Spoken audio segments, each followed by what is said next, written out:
Hey guys, CryptoDad here again. Thanks for joining me on the live stream Friday night Q&A for Live from Michigan, where you can throw out questions and I'll do my best to get them answered. We'll talk about Bitcoin, we'll talk about the markets, we'll talk about the news that's going on, and let's jump in.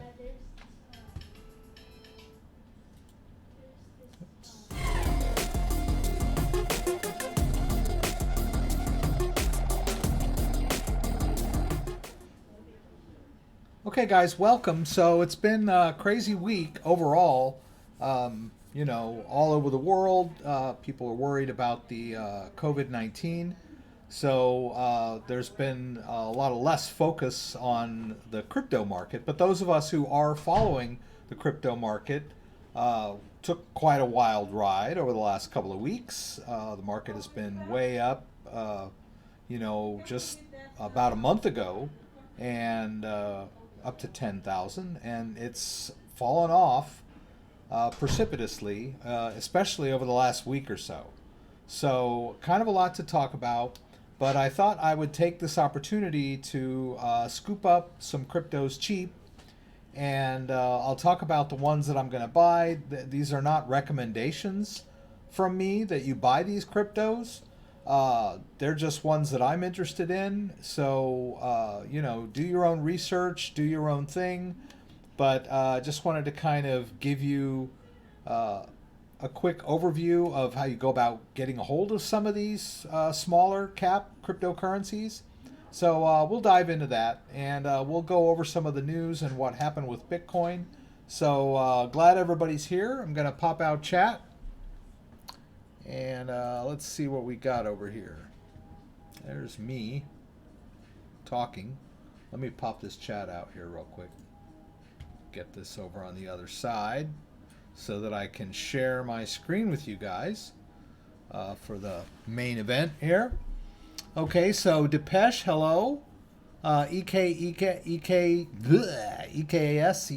is here.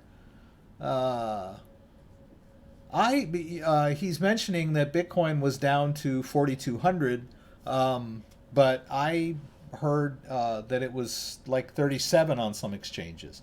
Hello, Mr. David. Good Friday to you. Daniel Wester is here. Hello. Tig is here. Good evening. Most of you guys are return offenders, so I'm glad you're here. So here we go with Coin Market Cap. At the moment, Bitcoin is around 55.6371, which is not bad considering where it's been over the last few days. And as we talked about, I don't know if I can see that low, but let's try. Let's look at the 7-day, and let's see if we can find that low spot, right? Which was less than 24 hours ago. During yesterday's trade, I think. It says here 41.83, but I have an article that has it a bit lower. So let's look at the 1 month chart. Let's take a look at where we were here. If I can, was it? Yeah, so here we are, February 20th, 10,000. Okay, and let's see. 21, 2, 3, 4 days plus 13. So within 15 days, we went from 10,001 per Bitcoin all the way down, according to Coin Market Cap, to that, what was it? I can't make it stick. 41 something, right? But I do have an article here. Bitcoin bottomed in final capitulation, but 5K dip likely, according to Tone VAYS. So this, I just pulled up this, and he's got likely bottomed when it hit 3,700 this week. So I'm not sure where it hit 3,700. Probably on BitMEX. I heard some talk, I don't know, in articles or whatever, that some people were blaming BitMEX because they shut down. Robinhood also went down. I mean, when you're dealing with these large volumes, these surges, it's going to overwhelm just about everybody. Even the Dow had to pause, although technically they, it wasn't, they didn't have to for technical reasons. They did so because of they have market, I don't know what they call them, stops or whatever they call them, so that to let everybody calm down, right? They're automatically triggered when the indexes drop a certain percentage, and they have to halt trading for 15 minutes. And then I guess if they drop whatever the cutoff percentage is, maybe it's 20% in one trading session or whatever, they shut the market down completely for the rest of the day. That didn't happen, but it's not that they can't handle the volume. It's just that they do it to calm the market. So some of these cryptocurrency exchanges, which are pretty robust, but still get overloaded. They're basically web servers. So I guess BitMEX went down, and I know Robinhood went down. I heard about that. I didn't hear anything about Bittrex or Binance or Binance US or Coinbase going down. I know last year there was some finger pointing at Coinbase because it went down during Bitcoin's run up in the mid 2019. But anyway, so according to this, 3,700 was hit this week, and that is, he's calling that Tone VAYS is calling that the capitulation, and it may very well be. If you follow the Bitcoin market like I do, I have a phone app where I'm just kind of looking at the price of Bitcoin periodically during the day. It did drop quite a bit, but it has recovered quite a bit too when you think about it. I mean, even if we're not talking about 37, even if we're talking about 41 as its low, it's back up 1,000 from that, right? And that's a pretty decent percentage market-wise, percentage-wise, right? So compared to the Dow, which has sort of been down most of the week, the Dow and the NASDAQ and the S&P 500 didn't bounce back the way Bitcoin did. I mean, they had a few up days, but I think overall, over the last 2 weeks, the Dow has dropped, and the entire, traditional markets have dropped by about like 15%, or 15 to 20%, as of the closing. And there was a bump at the end of today's trading on the stock exchange. So, that helped a little bit. So if that hadn't happened, they'd have really been quite down for the week. Anyway, so Bitcoin is traditionally up and down. Bitcoin is traditionally volatile.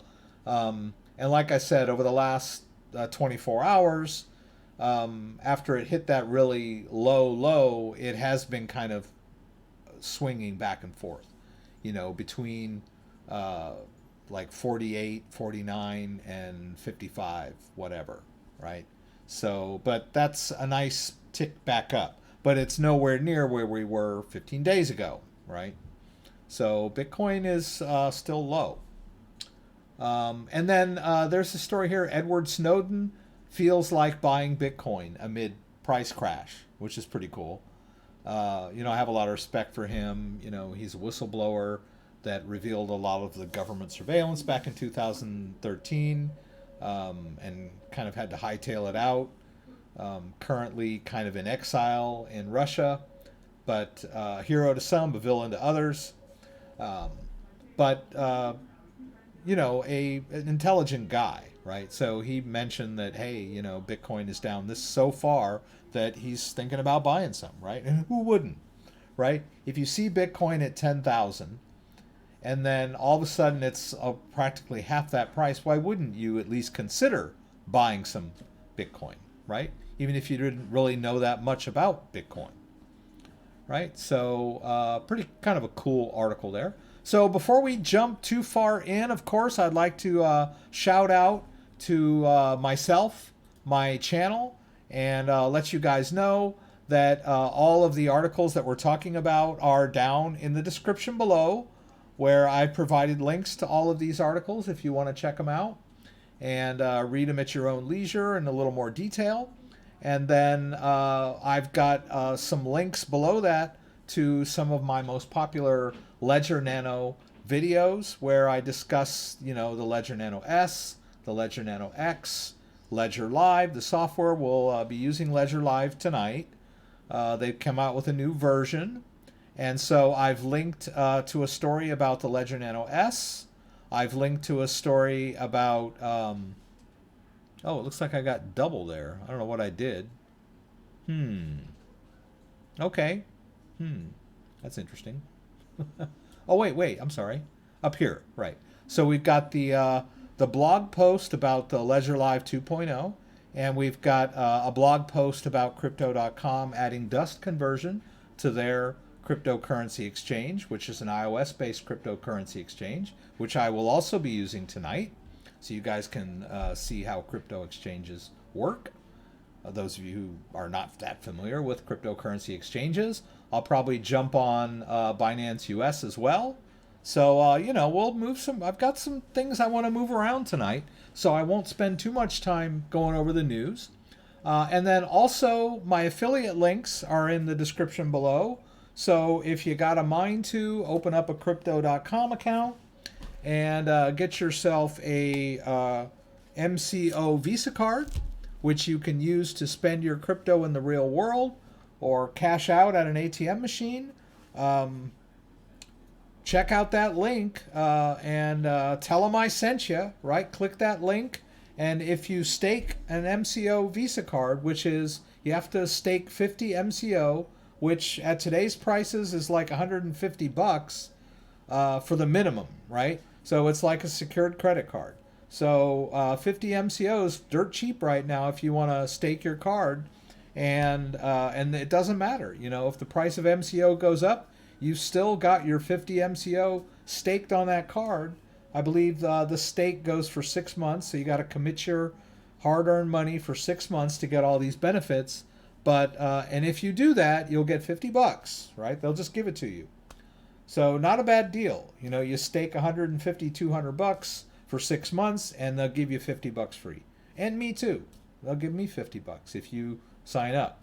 So I look out for you, and I look out for myself, and it's a great platform, and I've been using it for a while, and I'm really happy with it. Also, if you want a ledger, use my link too. I appreciate that. Neither of these things are going to cost you a penny more than they would otherwise, but it does help me out and my channel out when you guys use my links. And then check out my link for the Brave browser, another free thing that you can download, but it ups my reputation when you use my link. And then I got a reference to Binance USA or Binance US, where you can open up a cryptocurrency account. So, check out my affiliate links. All right. So there's one more news story I want to cover. And interestingly, a lot of us in the crypto world were disappointed that Bitcoin did not become a safe haven. I think we talked about that last week. It did not act the way that a lot of us were anticipating that it would, which is kind of, it's good and bad. Because if you remember, when the Iranian general was assassinated by the U.S. early this year, I think early in January, there was a lot of fear and uncertainty around that event, and Bitcoin started to take off. And so a lot of people, correlation does not prove causation, but a lot of people took that as a sign that Bitcoin was becoming a safe haven that people tend to, move into during times of fear and uncertainty.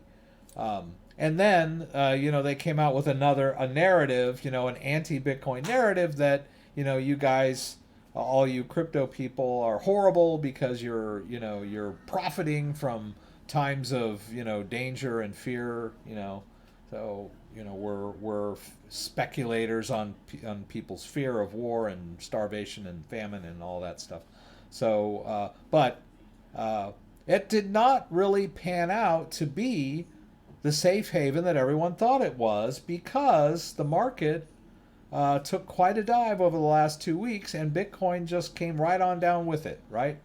I was kind of expecting Bitcoin to go up when the market went down about 2 weeks ago Monday, and it did not, right? Bitcoin just sort of fell along with the market. So the question is why, right? But Bitcoin and gold also fell, right? So even gold did not fulfill its safe haven role in this market. So pretty crazy market. You know, things are kind of going, ballistic here, biblical, so to speak. These things don't happen usually. You know, these are first time things. The market took such a dive, and this is my theory, and I don't know if this is true or not, or I'm not sure if the article actually talks about it. But if you're all in the stock market and you're fully leveraged and things start to drop, then you're going to be getting margin calls, and you're going to need to come up with cash fast. So traditionally you would sell more of your stock in order to meet these margin calls, right? Or you would empty your bank account, or you would sell your gold or whatever. But it appears that with these just horrendous market drops of the traditional market, that people are having to liquidate all of their assets in order to make their margin calls, or liquidate into cash for if you're worried about, if you're just a normal family guy like me and things are going sideways and you think to yourself, the market's going crazy, we've got this virus, we might have to shelter in place, I better buy some supplies, I better keep some cash on hand in case of emergencies, if like the ATMs go down, all that kind of stuff. You're going to liquidate whatever you can get your hands on, right? So that's kind of what's going on, I think, with the cryptocurrency market, is that people are need to liquidate for not just because of margin calls or the market, but other considerations like health considerations, home considerations, emergency kind of stuff. Because we've got two emergencies, right? We've got the virus emergency, and we've got the financial emergency, right? So I think there's been a lot of liquidation going along on all fronts, right? And Bitcoin is sort of being dragged down with it. But as you can see, everything else, they're kind of bouncing back up, right? Ethereum and Bitcoin and XRP were way, way, way down. And now they're up quite a bit. I mean, can you imagine if the Dow had bounced back 24%, right? We'd be back where we were. So look at these percentages that we see here. So check out this article. I didn't get a chance to read the whole thing, but like I said, it's apocalyptic out there. Traditional safe havens are down. Traders are liquidating holdings. BitMEX fueled some of these moves. Downward pressure causes crypto markets to suffer a liquidity crunch. All kinds of stuff that I really don't understand that well. But so here we go. This is why I have faith in cryptocurrencies, is because they seem to have bounced back from this irrational fear dump better than the stock markets have so far, right? It looks like the stock markets are entering, a bear market, and they're not going to bounce right back up to their all-time highs. But we might see the cryptos do that, right? Because they are not tied to markets, right? They have their own fundamentals. Some people believe they have no fundamentals and that they're worthless and have no intrinsic value. But if you're here on this website, or if you're here on this live stream, you probably believe that they do have value and fundamentals. All right, so let me see what people are asking. Try to get into that. Greet some people. Zach is here. Randy is here. Josh is here. Thank you. I have not gone bankrupt yet. Thank you very much. Thanks for asking, though. Have you gone bankrupt, Jacob? Or Josh, pardon me. Sorry about that, Josh. Yeah. No, haven't gone bankrupt. Get it all at a discount. Zach, that's a good sentiment. Scott is here. Aloha. Good day. What a ride, huh? Bye. Yeah, I'm going to buy a little bit tonight. Just to show you guys how I do. Load up on Digibyte. BCH, Theta, Dent, IOST. 25,000 is a good buy. Okay. Snowden with Q. Woohoo. 51 watching and only 8 likes. What's up? That's right, Scott. What is up? Is the way to transfer crypto off Robinhood? Is there a way to transfer crypto off Robinhood? Is that the question? Yes, there is, right? I'm assuming, I don't use Robinhood, but if they sell Bitcoin, there's usually a withdrawal feature. And we're going to go through some withdrawals on our cryptocurrency exchanges. So let me jump into it, because sometimes these things take a while, right? So first, we'll start with Cash App, and I'll share my phone with you guys. So this, for me, is the quickest, easiest way to buy Bitcoin, right? Now, we could buy Bitcoin on Crypto.com with cash, but it takes a couple of days for the bank transfer to go through. We could also buy it on BINANCE US with an instant bank transfer, but the catch there is they won't let you withdraw it for 10 days, right? So it's kind of a catch-22. They'll let you can fund your BINANCE US account immediately with your bank account or your ATM card. Or I'm sorry, the bank account may take a few days. I'm not sure. I forget. But doesn't matter.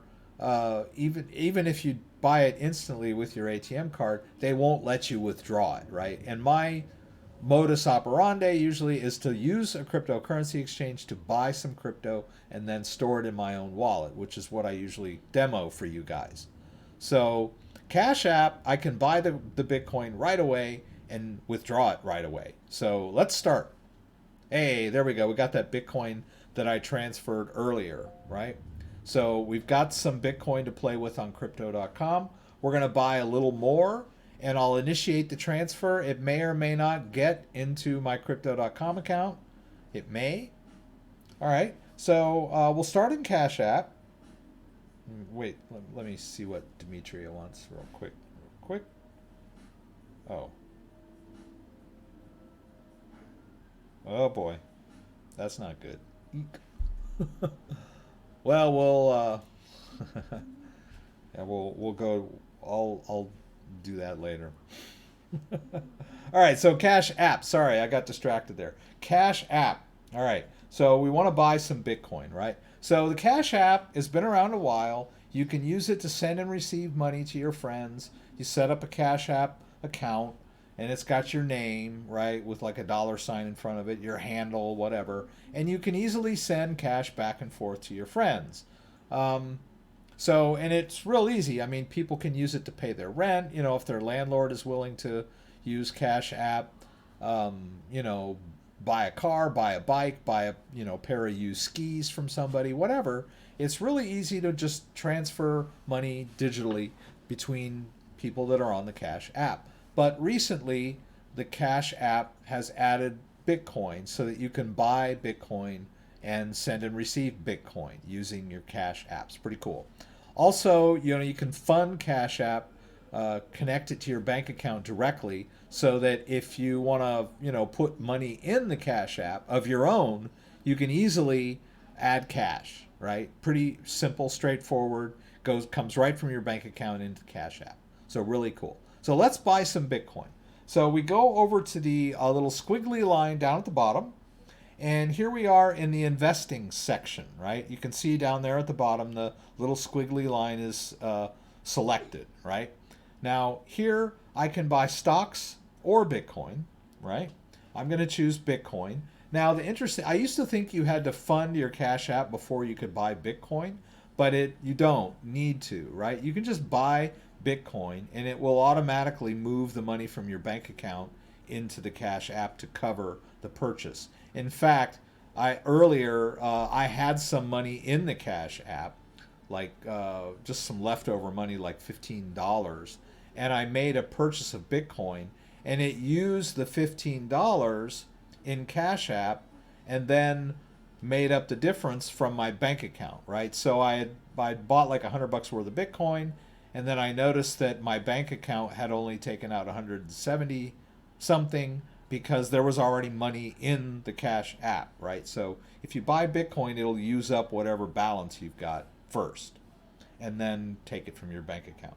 But anyway, in this case, we're just going to buy, and it's going to just pull it right out of my bank account. Let's do $100, right? And we'll go next. And I got to confirm that. There is a fee, right? $2.37 is not bad for $100 worth of Bitcoin. It's more on Coinbase, right? It's like $3.99 on Coinbase, right? I'm going to confirm that. Now, some people say, oh, they jack up the market price of Bitcoin, so that's where they make their money. I don't know. I've heard that, but it appears to me that it's, a fair price for Bitcoin. I didn't really eyeball it before we made our purchase. But that's how easy it is to buy Bitcoin on the Cash App, right from your phone, right? I now have Bitcoin in my Cash App. Now, the interesting thing is we go back over to the home where it's got like the little bank building there in the bottom left corner of my phone screen. We'll just tap that there. I have no cash in the Cash App. I got a zero balance. But in Bitcoin, you can see that I have 9780, right? And then you can see there I've got a Bitcoin address that I can look at. If I say deposit Bitcoin, it shows me the Bitcoin address. That is a Bitcoin address that anyone could use to send Bitcoin to me in the Cash App. So pretty cool what Cash App is capable of, right? I also have withdraw Bitcoin, which allows me to withdraw this Bitcoin to my own wallet or a different wallet, right? So in tonight's case, I'm going to move it over to crypto.com. So I'm going to tap withdraw, and it wants a Bitcoin address. So I'm going to get a Bitcoin address by going over to crypto.com, right? And let's go to, I was in Bitcoin. I thought I just got some Bitcoin in there recently. There it is. Okay, so there's some Bitcoin in there already. But let's go ahead and put some more in there, right? It's probably not going to get there right away. So I'm going to hit transfer up there under the balance where it's got the two arrows. I'm going to hit transfer, and then I'm going to choose deposit. And then there's the Bitcoin address of my crypto.com account. Now I'm using a phone app to make the transfer, so there's nothing really to scan. But I can just copy and paste, right? So I'm just going to copy that Bitcoin address into my clipboard, and then I'll just slide back over to Cash App. And then instead of scanning, I'm going to go down to the bottom where it says enter manually, right? And then I'm just going to tap and paste that Bitcoin address that I got from crypto.com. I'm going to hit next. Now they want me to confirm that, right? So I'm just going to tap paste again so that I've got that Bitcoin address in there. We'll hit next. Now it wants me to confirm the withdrawal, so I'll do that. Right, and now it wants my PIN, so I'm going to move this over and enter my PIN where you guys can't see it. God forbid one of you gets a hold of my phone. Ha ha ha. Okay, so there we go. I just bought Bitcoin and transferred it to my own wallet. Now, I didn't notice, you guys probably, I might have skipped over there. There may have been a fee for the withdrawal. I'm not sure how much, if they really gank us on that or not. I have to review the video later and see. It's not horrible, though, right? Now, that Bitcoin is going to have to transfer from the Cash App to my crypto.com account. And both ends of those transactions can take a little while, right? It might be 20 minutes before I see Cash App tell me that the Bitcoin has gone out onto the blockchain. And then it might be another half an hour or an hour or two before it actually shows up in crypto.com. But that's why I moved some earlier before the show started, so I would have some in there, right? In fact, that last $100 that I bought, I did at 7:30, so it only took like about an hour for it to actually arrive in my wallet. That's not bad, right? I've had it take longer. All right, so now we've got crypto.com, right? So yeah, I was able to withdraw instantly, but the process of it actually moving takes a while, right? So it's sort of instant, right? But I bought it right away and I can move it out right away. All right, so I think that's pretty cool. So let's go to crypto.com. But before we do that, let's see if we can do this. Let's go bargain hunting. If there's any bargains left, right? Because now the crypto market is back on the move higher. But let's look for some deals, right? Let's look at BNB, Binance coin. $10.84 for some Binance coin. That's pretty darn good compared to where it's been, right? Back in 2019, it was like pushing 40 cents, right? And here it is down at 10 cents. So to me, that's kind of a steal. I'm going to buy some BNB coin tonight. And then ADA is way down there, just under 3 cents, which is another like really good deal.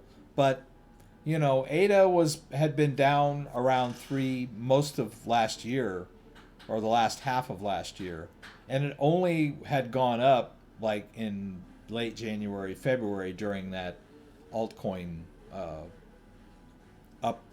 upswing, right? There was quite a big upswing in the altcoins in late January, early to mid-February, which took us to Bitcoin at 10, and a lot of these altcoins were like just way up, percentage-wise more than Bitcoin.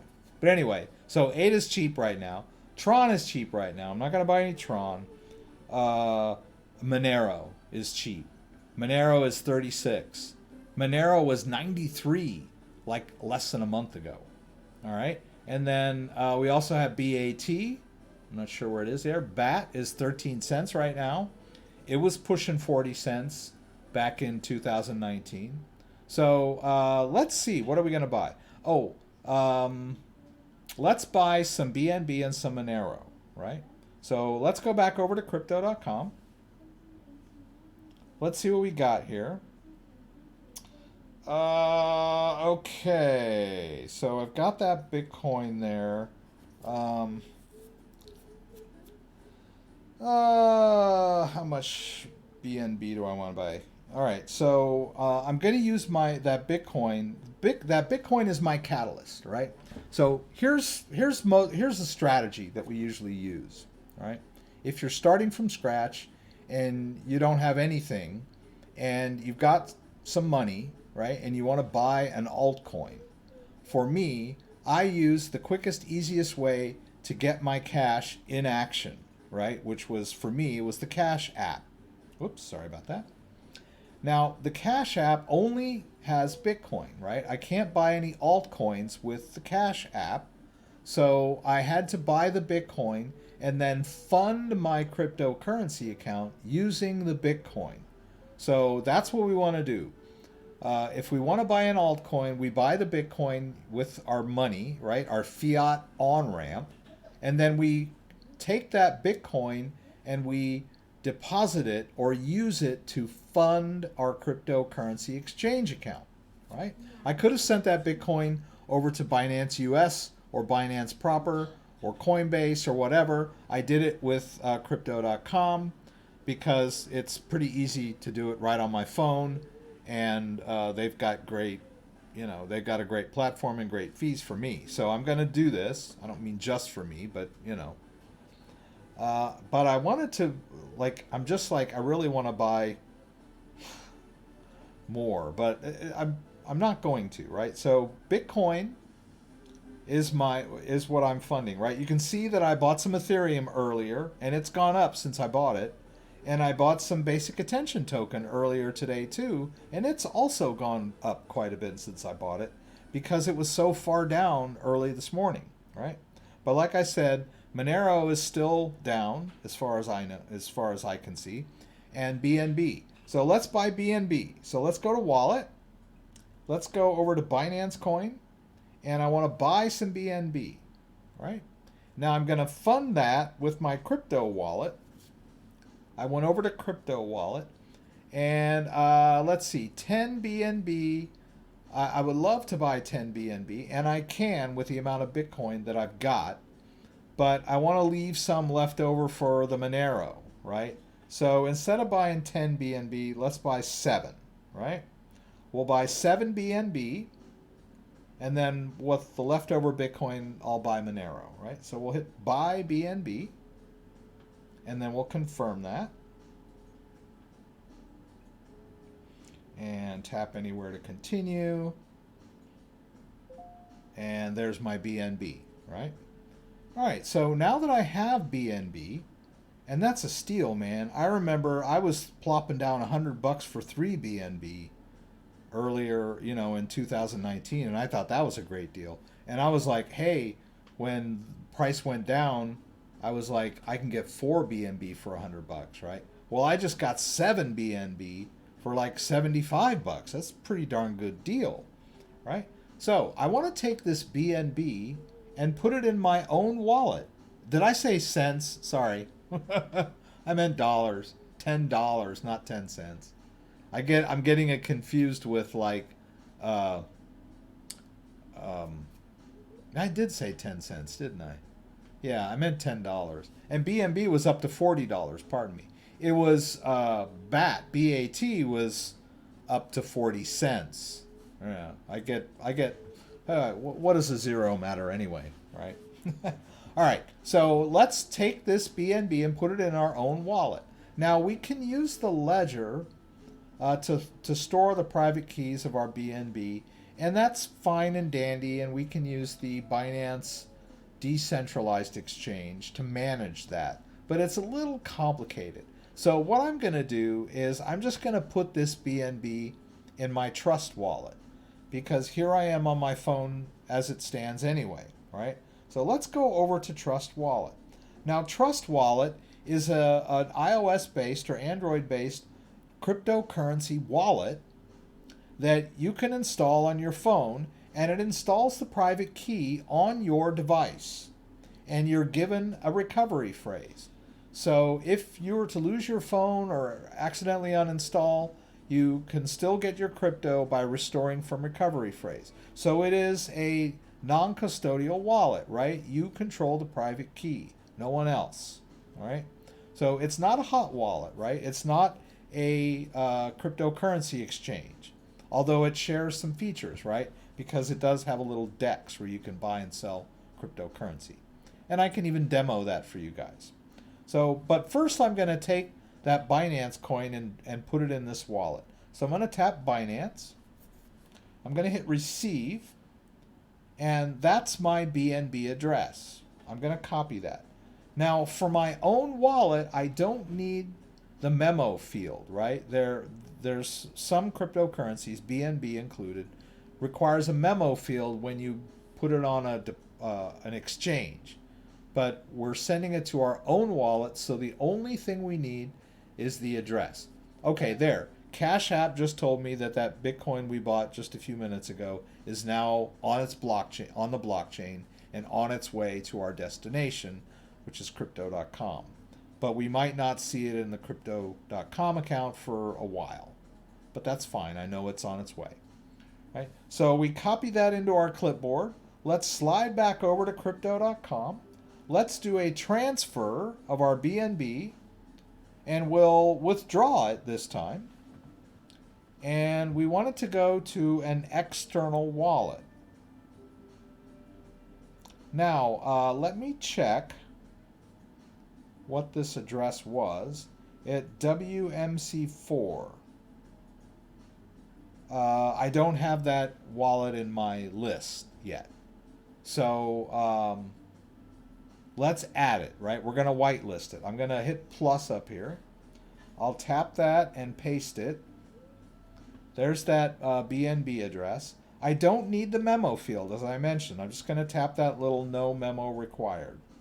I need to give it a name, so we'll call this trust.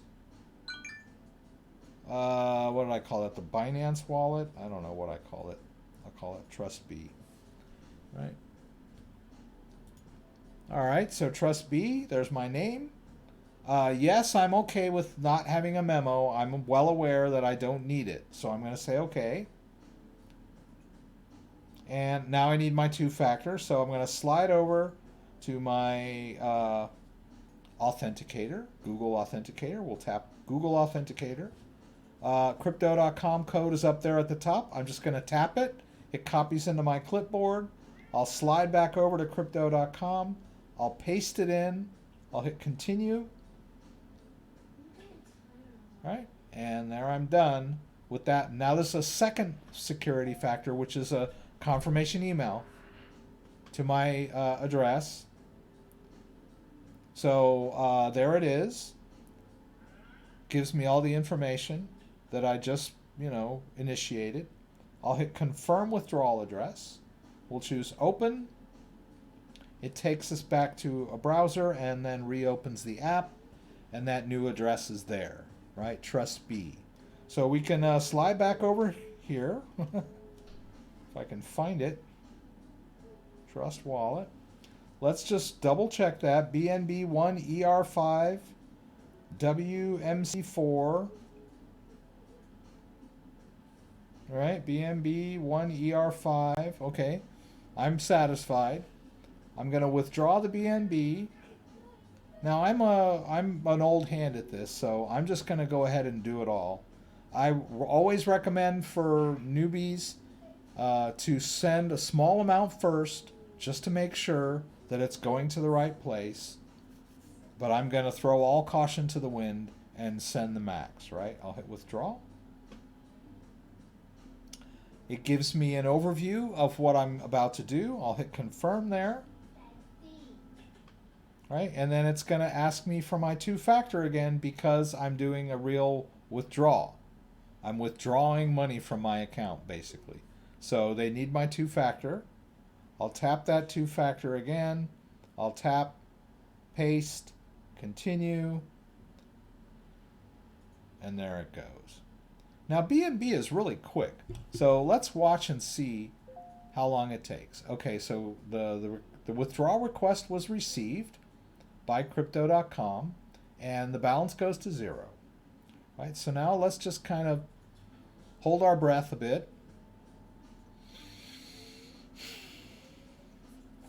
Now I'm thinking, okay, there, BNB withdrawal completed. Trust Wallet just sent me the receive signal.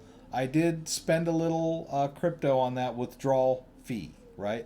They took half my half of BNB, which was about $5, right? So I did catch a little heat, on that withdrawal fee, right? But that's kind of the price of doing business. That's why it's so profitable for crypto currency exchanges, right? It's those. There's always one thing that they're going to charge you pretty good for, right? And that is a withdrawal fee in that case. They give you like free trades, and then but they'll catch you on the withdrawal fees. But hey, you don't have to withdraw from these exchanges, right? You can just leave your crypto on there if you're so inclined and take profits and whatever and just move it back to your bank without having to catch that withdrawal fee. But I'm the kind of guy that likes to keep his crypto in his own wallet. So let's go back over to our Trust wallet. Let's take a look here. And there, I just received that 6.95 BNB, and now I've got 30 BNB in this wallet. That's pretty healthy, right? That's cool, right? Now I would like to withdraw back to my Ledger Live before we do this Monero purchase, all right? And the reason I do that is because I'm going to use a website called CoinSwap.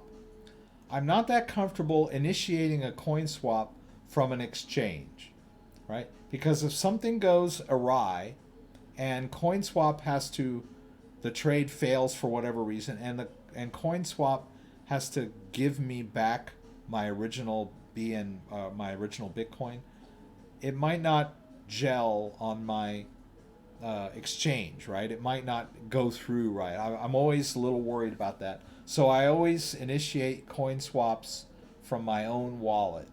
I'm just kind of weird that way. It may be just fine to do it, but so I'm going to take a risk that hopefully it won't take too long. It probably will, actually. But let's see how much we got over here.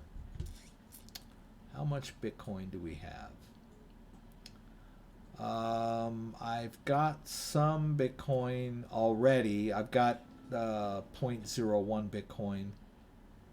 So if we don't get the Bitcoin as fast as I like, then we'll just use this Bitcoin to buy the Monero, right? But let's go ahead and do the withdrawal from my Crypto.com account onto my Ledger device, right? I've got something cooking over here. Actually, I'll go ahead and yeah, let's do that.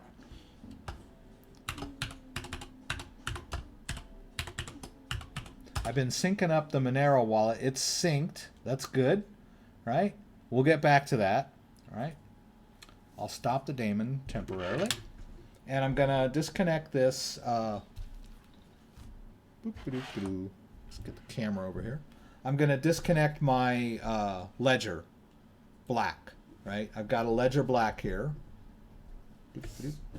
What's up, buddy? Ooh, you look happy. Are you happy? My kids? Are you doing a video? Well, yes, I'm doing my live stream, buddy. Right now? Yes, right now. Are you doing your video right now? Yes, right now. All right. So I'm just going to go ahead and exit this wallet. All right. And I'm going to disconnect the device because my Monero wallet is connected to my old Ledger Black, right? So we'll do a little management during this whole thing, right? Now I'm going to take my Ledger Nano X. I didn't really have to do this, but I'm going to. I could have just left the Ledger Black connected. There are shortcuts, but I'm not going to take a shortcut tonight, right? So here is my Ledger Nano X. I need to enter my PIN.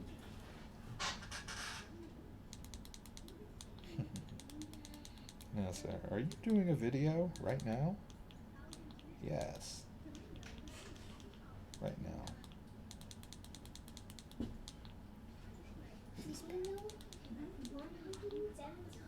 Plus 1,903 is 2,020.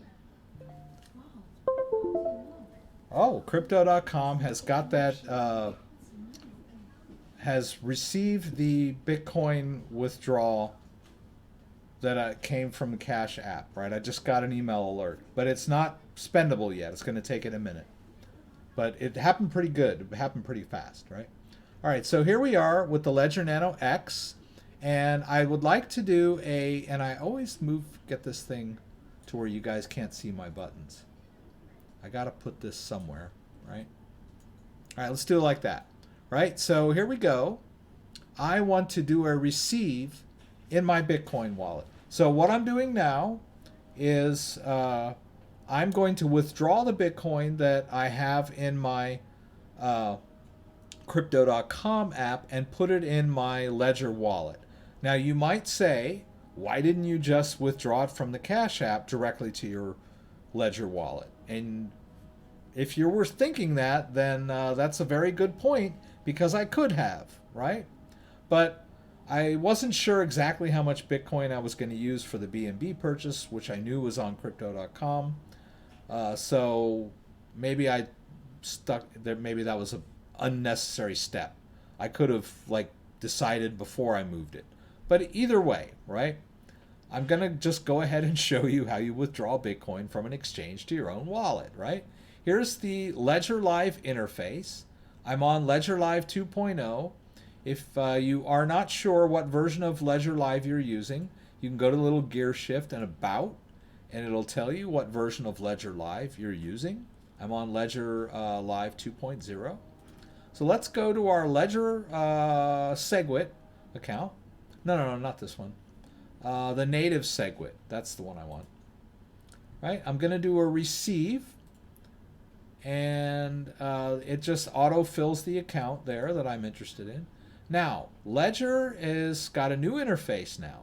If you'll notice, they're like giving me a cool little graphic of my device, and it's telling me, hey dude, open the Bitcoin app on your device, right? Giving me some instructions. That's cool. If it were not connected, it would have said connect your device, right? And if the device was locked, it would have said you need to unlock your device, right? So here we are. Let's hit the Bitcoin app. We just hit both buttons while we're on top of Bitcoin. Right? Now it's ready. It's going to generate that Bitcoin address for me. Now it's showing me the address, and I need to confirm it on my device. I need to make sure that the device, the address showing on the device is the same address I see on my screen. And it is. Right? And let's see, I'm going to... because it's crypto.com, before I confirm it on my device and it disappears, just kind of a weird little snag with the new interface, I'm going to show the QR code. I'm going to put the device down for a minute. Oops. And let's see, I'll turn that little camera off momentarily. Let's move our phone over here. Now we're going to go over to crypto.com again. So here we are in crypto.com, and I want to withdraw some Bitcoin, right? So I'm going to go to Bitcoin, and I'm going to choose transfer again, and I'm going to choose withdraw, and I'm going to choose external wallet, right? Now this address is new. You'll notice I have a lot of whitelisted addresses here because Ledger Live generates new receiving addresses every time you do this operation. If you do it, the proper way. This increases privacy and security when it generates a new address. So I go through this process. Right? There's a shortcut too I can show you in a second where you can just generate the last known address without your device connected. But it's not as secure to do it that way. Right? It's much better to do it step by step the way I've done it. So we'll hit plus. We'll scan that Bitcoin QR code with my phone, right? I'm going to tap that little QR code on my phone, and it opens up the camera, right? And then it's scanned that address in, right? And we can even eyeball it, right? You can see it's the same address showing over there under the QR code, all right? And that's cool. So we'll call this Ledger, come on Rex, Ledger X, native SegWit, and ABCDEFG. I'll do FF. I think that's where I'm at. Whoops. We'll hit continue. Because I do so many, I just have a little naming convention that I use. I need to use the two-factor authentication. We'll go over to Google Authenticator. We'll tap that code. We'll slide back over to crypto.com. We'll tap paste. Continue. All right, and now it's going to send me the email to my Google account. I'll tap that alert there and just flip over to Google. I'll hit confirm withdrawal address. Oh wait, that's not the right one. That's a different one. There it is. Yeah. See, it pulled up the one that was there before from Trust Wallet. All right, and I'll hit open. I'm glad I caught that. All right, and then it adds that address for me, Ledger X NSFF. All right. So now I'm gonna go ahead and confirm that address on my ledger. So let's get this guy out of the way.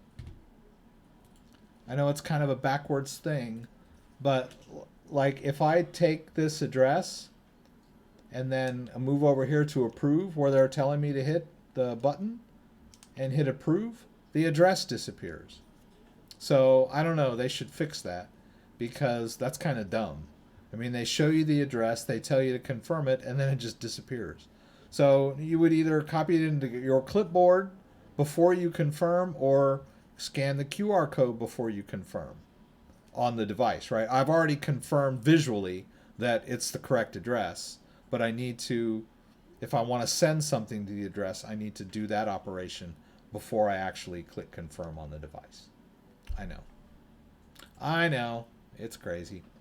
All right, so let's go ahead and send the Bitcoin to this address. All right, let's get this guy out. Let's get the phone back up so you can see it. Let's hit withdraw BTC. Now I can edit that field there where it says $100 US. I'll just tap that. And then right below it, below the withdrawal button, you can see the max. I'll just tap that to autofill the max Bitcoin, which is like, I don't know, 83 bucks in there. And then we'll confirm that. And we need the two-factor again. So let's do two-factor. Over to Google. We'll tap it. Go back over here. Told you I was going to do some work tonight. Right? We'll tap this. I know some of you are probably screaming, does he even listen to us? Does he answer questions? And I get a lot of flack sometimes when I'm busy doing stuff. But I think a lot of you come here to see what I'm doing. So I kind of tend to focus. And I when I'm in the middle of something, I tend to, focus on that. Okay. So we've sent some Bitcoin towards my own wallet. All right. We can wait a few minutes. It's not quite 9 yet. So I've still got some time to wait for the Bitcoin to arrive so we can buy that Monero. All right. So we can do that. Right. All right, so I will do some stuff in between, right? While we're waiting for that Bitcoin to come. And I was planning, I'm going to get myself signed into my BINANCE US account. Boop-a-doop-a-doo. Where is this darn thing? Here we go, BINANCE US. Log in. I'm just going to get myself logged in, and then I'm going to check, see what you guys are asking me. All right. I need my two-factor for that guy. All right. Okay. All right. So this wallet has some, and it's $13.94. And so there's a little bit of Bitcoin in here,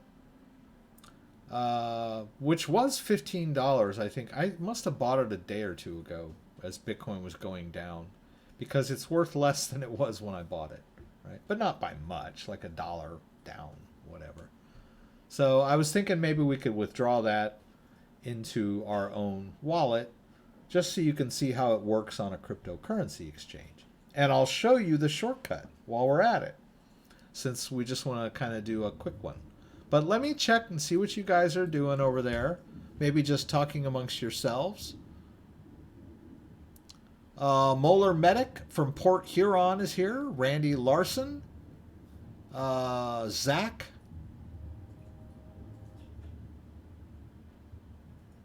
Does it matter which reason I choose to purchase Bitcoin on Cash App? Do you have to give it a reason? The options are investing, trading, shopping. I didn't see those options when I used Cash App. Maybe it asked me that a long time ago when I first set it up. But they didn't ask me. I would say I may, if I recall, it rings a bell that I might have said investing if they did ask me. But I don't even remember me asking. I don't remember them asking me. But they didn't ask me during this transaction at all. It's in the investing section. And they've changed the interface since I first started buying Bitcoin. Anyway, I think I said it was investment. The fees on Cash App have driven me nuts. So they do hit you with some fees on Cash App, especially when you sell your Bitcoin. because I have had occasion to actually cash out of Bitcoin in Cash App. The nice thing about Cash App is that because it's connected to my bank account, if I need to liquidate Bitcoin for cash and I need it in my bank account, like I want to pay a bill or whatever, it's the quickest way to get cash into my bank account. But man, they hit you with a fee, especially if you want to do it instantly. But we didn't do that tonight. So did I say gank? I might have said gank, right? Yeah, they ganked me for some money. Ledger Wallet gives me storage limit 257 for Tezos staking. Nobody can give me an answer to what that means. I doubt Ledger gives a limit per account. Can you please find out? I do not know what that means, and I guess I'm among the nobodies there. I've never seen that.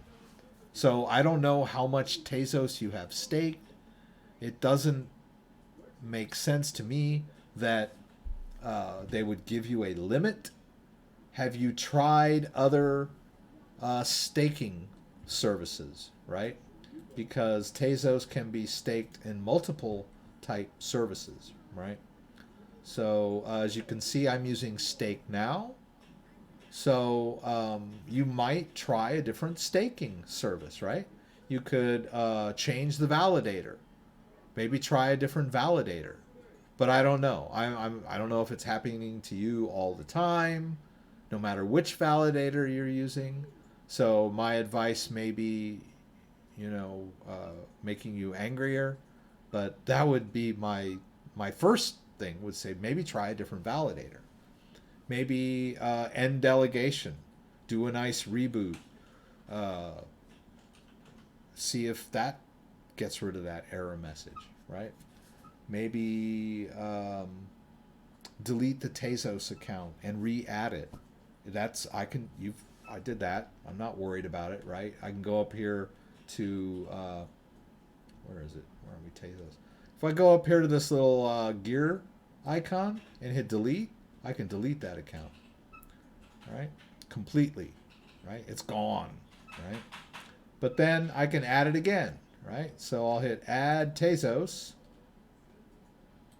right? I'll hit continue,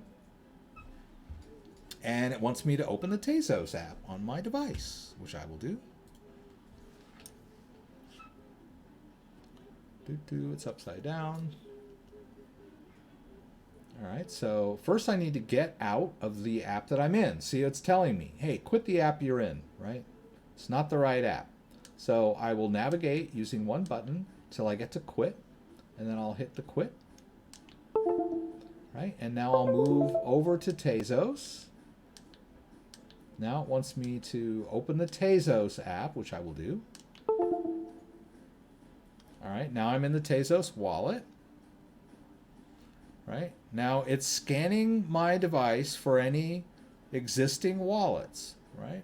So I just happen to have an existing wallet in there, and I don't need to add an empty one, but you might try that. I'm sorry. Whoops. Let me look. I forgot your name. You might try that, Daniel. Maybe just add a new empty Tezos account and see if you can stake more over there, right? Just move the Tezos from one to another, which isn't. Let's go ahead and let's call this one staked because it is already staked, and we'll call this one just new, right? The empty one. Like I said, I do not know what that error message means, and I've never seen it, so I can't explain to you what that error message means. But I do have experience troubleshooting, right? So we can try a bunch of different things until something works, right? It doesn't mean that I know exactly why it happened, but I might be able to give you a suggestion that might fix this for you. I don't know. I'm just playing around, right? We'll hit add accounts. We can close that. And now I got two Tezos accounts, right? I got an empty one down here that's empty, and empty. And then I got this one that was already there that is still staked, notice, right? So we can still change the validator if we want, or end the delegation. All right, so why don't we end the delegation? I'll hit continue. They're going to charge me something for that.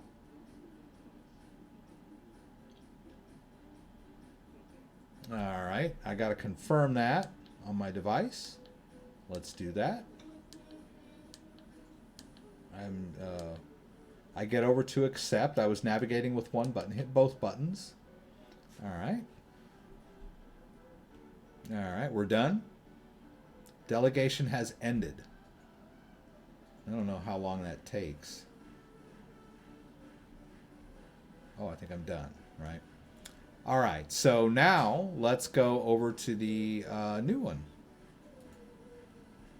The empty one, right? Let's hit Tezos new. Let's hit receive. Let's hit continue. I'm already in the Tezos wallet, so it should just basically generate an address for me. All right, I'm going to hit that little, I'm going to copy that into my clipboard. Let's do what we need to do on the device. We'll hit accept. All right, we'll hit done. Now let's go over to the original Tezos wallet. Let's hit send. Let's paste in that address. We'll hit continue. Let's do it max. Please undelegated. It is undelegated. I guess it's not quite undelegated. It takes a few minutes, right? It's like kind of dim there. Now, it doesn't mean it's going to take 94 days to undelegate. Let's sync. It might take a little while, though. It might take a few minutes to completely undelegate. So maybe I was jumping the gun. But my thing was, I was going to say, okay, duration just started. What does it want me to do? Didn't I just undelegate it? I thought I undelegated it. Did I or did I not undelegate it? Did it like just go right back into it? I don't know. Maybe I should just not touch it for a minute. Let's hit end delegation again. All right. Continue. Yeah, I just thought I went through all this. All right. You say so. Maybe I didn't do it fast enough. Withdraw delegation. Oh, wow. There's the fee. There's the thing. Okay. Maybe I just didn't get it quick enough the first time. End delegation. Your account delegation will end once the operation is confirmed. You can delegate your account again at any time. I thought it was confirmed the first time. View details. Okay. All right. We're in uncharted territory here. I don't mess around with Tezos much. It says no delegate set. All right, so let's close it twice. It's still there, kind of dim. All right, well, at least I'm not getting that 202 arrow. I don't know, why didn't... Okay. Okay, look. Okay, there, now it's gone. Okay. Let's try again. Let's do send. Let's paste in that other Tezos address. It's still in there. Let's hit continue. Let's max it out. We'll hit continue again. There we go. God knows what was going on there. I'm going to need to confirm this by signing the transaction on my device. There's the amount, there's the fee, there's the address, there's the destination, blah, blah, blah, blah. I go over to accept, hit both buttons. Oh, no. And we're done. All right, now that account should go to 0.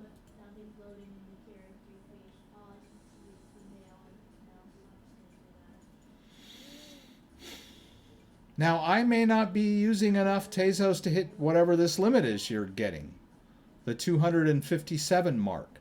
But it seems rather odd that that seems like an arbitrary amount for it to say that's too much. I mean, who wouldn't have more Tezos than that? Is that what they're saying, that it's 257 Tezos is the problem? Or that's just the error message number? God only knows. right? We don't know. Well, come on. Go to 0 already.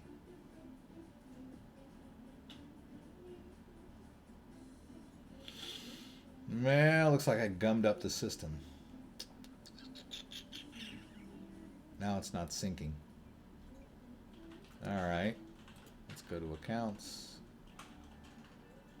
Still like doing stuff. Still synchronizing. All right, it's taking too long. So what do you do when something takes too long? I don't know. You quit? Oh, wait. The first one. Check. Oh, there it is. Finally. 0. Okay. Let's see what happens in this other one.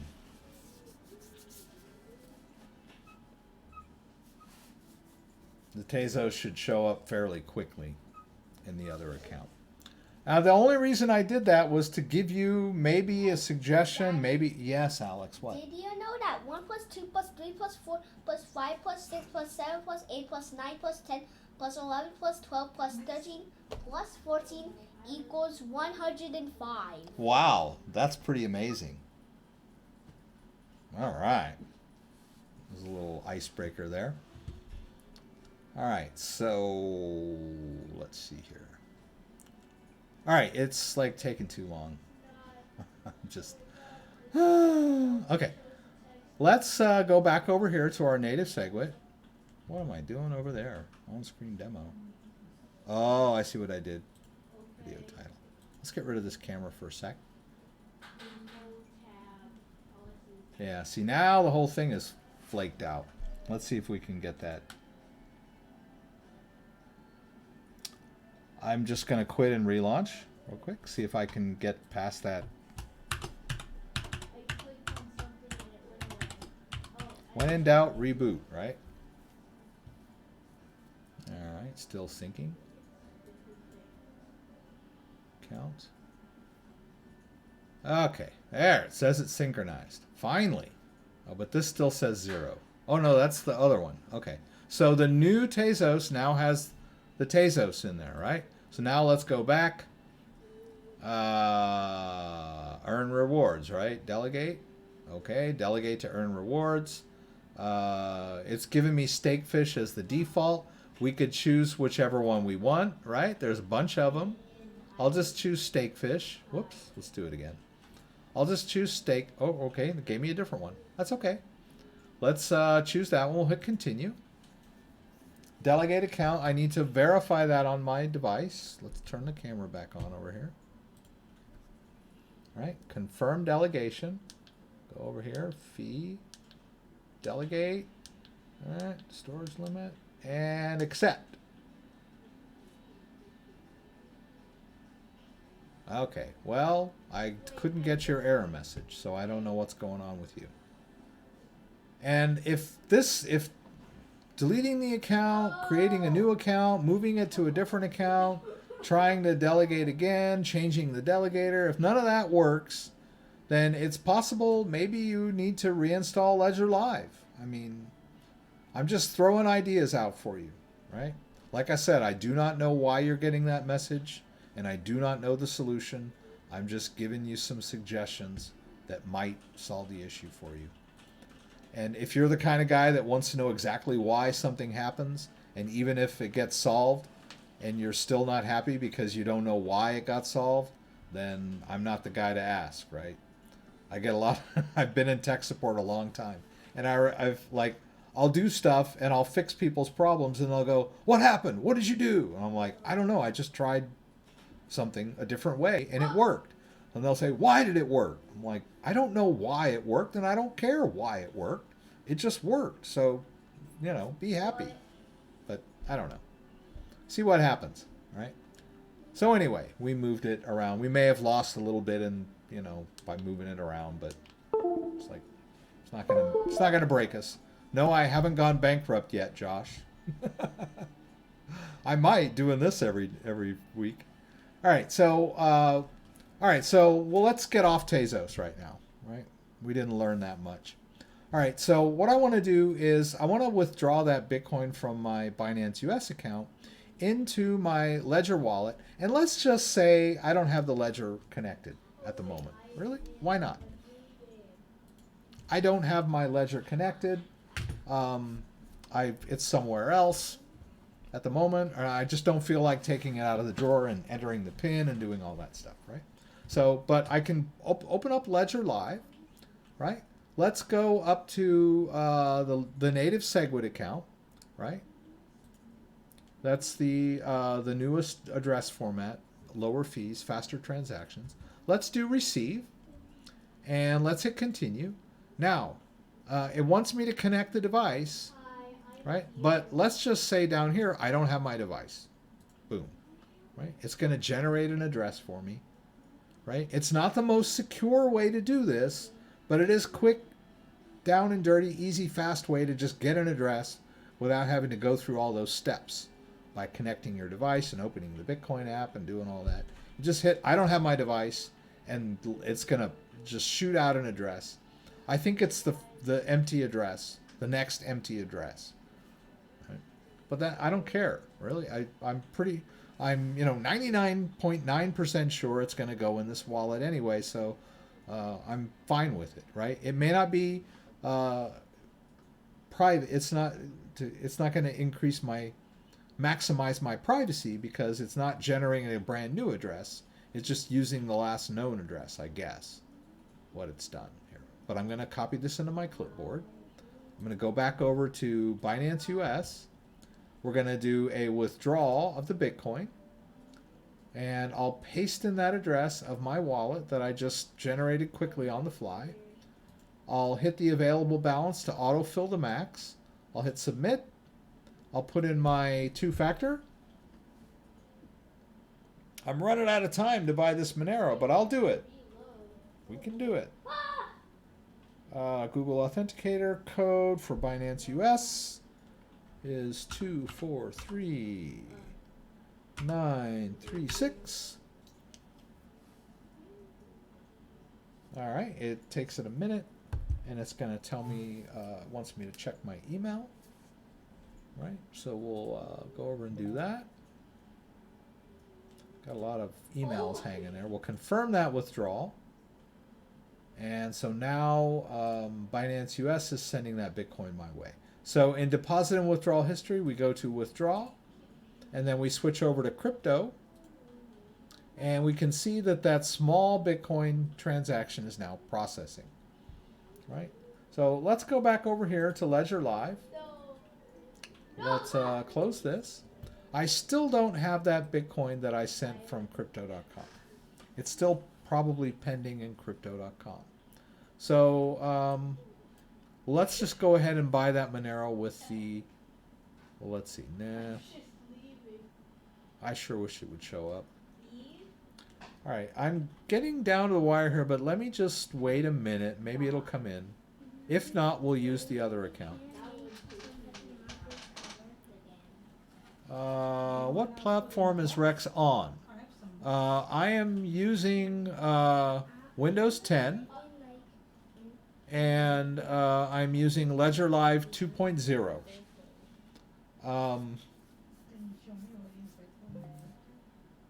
No, somebody sent me some bat. I don't know if it was one of you, but if it was, thank you. Rex, should a person not go into their Ledger Live or device for a long period of time, not updating along the way? How would one reestablish their private keys? Should a person not go into their Ledger Live or device? Okay, so if you haven't used your Ledger Live for a while, okay, not updating along the way, how would one reestablish their private keys? I think what Mr. David is saying is, okay, if you buy a Ledger and you put some Bitcoin in there, and then you stick it in a drawer, and you don't go through any of the firmware updates, and you don't update your Ledger Live for a while, then how do you get back? Well, how do you reestablish your private key? Well, first of all, the private keys don't go anywhere, right? The private keys are always going to stay stored on the device. And I'm splitting hairs here, but the question should be, how do I access or re-access the private keys as opposed to re-establish the private keys. Because the private keys are always going to be there. They're stored on this device and they don't go away unless you crush it or lose it or drown it or whatever you do. But even if it's sitting in a drawer and it hasn't been updated, the private keys are still on there, right? You just need to get to them, right? You need to access them. Well, all you do is you take it out of the drawer, you connect it, and you launch Ledger Live. Now, the first thing that'll probably happen, now you could connect it and launch Ledger Live, or you could not connect it and launch Ledger Live first, and then let Ledger Live tell you, hey, you're out of date, right? And update your Ledger Live from within Ledger Live, right? That's perfectly valid way to do it. Or if you want, you could just before you even launch your Ledger Live, if you haven't launched Ledger Live in 3 years or 2 years or whatever, just go over to ledger.com and download the latest version. Just go down to downloads and just download the latest version of Ledger Live for your own platform. Whoops. All right, and there it is, Ledger Live Desktop 2.01. You can see in my downloads that I have not downloaded that yet because I did an in-place upgrade. But let's say you hadn't done an in-place upgrade. You hit save, and now you've got the latest version in your downloads folder, and you can just run the installer. And it will, it might find that you've got one in there already, and it'll just update it. Or you can uninstall the old one from God knows when. Like, let's say it's version 1 point or 0.1 or whatever it is. You haven't updated Ledger Live since 2017, whatever. You could uninstall it if you wanted to, and then just reinstall the latest version on your computer. Now, most likely, the preferences and all the accounts will still be there because the accounts are in a hidden folder, which is on your C drive in users, a folder with your name on it, in the app data folder, in the roaming folder, and you can see in the roaming folder there's a Ledger Live folder. This folder has all of your account information on it. It doesn't have your private keys. It just has your account information in there. So that if you were to uninstall the old version and reinstall the new version, it would just look in here for all of your account information and they would be there. But even if that were somehow not compatible anymore because it was so old, it'd been 50 years since you updated Ledger Live or whatever, right? It's like you put it in a time capsule. You might have to regenerate that info. And you could do that too. You could delete that folder and install Ledger Live clean if you had to, right? But most likely, you can just update in place, right? Now that you've got the latest version of Ledger Live, connect your dusty old device that's been in the drawer for 3 years, and it'll tell you, you need to update your firmware, and it'll run you through it. I'm pretty sure the latest version of Ledger Live will take you through whatever steps need to be done. So if you're like running an ancient firmware version, it'll most likely say, you need to update to firmware 1.4.2, and it'll do that. And then as soon as you've done that, Ledger Live will go, now you need to update to, version 6.0 or whatever, or 1.6, right? It'll walk you through it, right? It's not impossible. It can be done, and Ledger Live will step you through it. And if for whatever reason that doesn't work, there may be ways, other ways to do it. But I'm pretty sure Ledger Live will handle all of that for you. Great, thank you. Whoops. Sorry, guys. Let me... Oh, come on. Seriously? Great, thank you.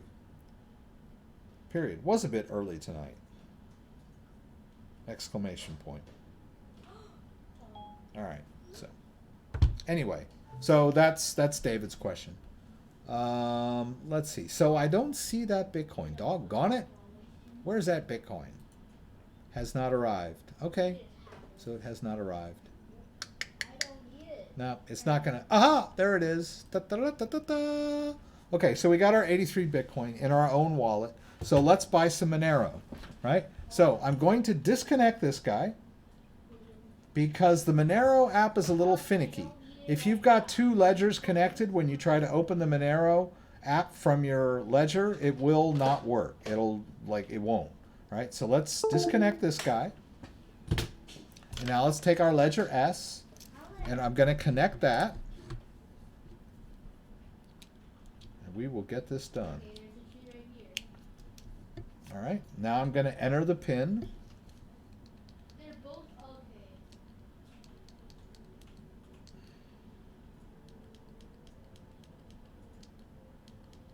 okay. Down to the wire here, guys. I can do it. I can do it.